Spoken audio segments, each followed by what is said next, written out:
sa, I think La Union, pero yung place na to, hindi ko alam kung ano. So, nandito kami by the beach.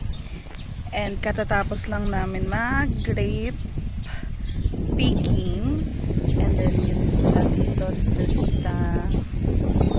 Nagsasaing kami with our little picnic equipments, camping equipment. So yun, nagsasaing lang kasi kami dahil wala kaming kanin, pero meron kaming ulam na adobo at itlog.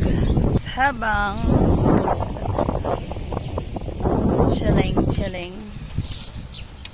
And ito yung nabili nating 3 for 100 na keychain from the Grape Farm.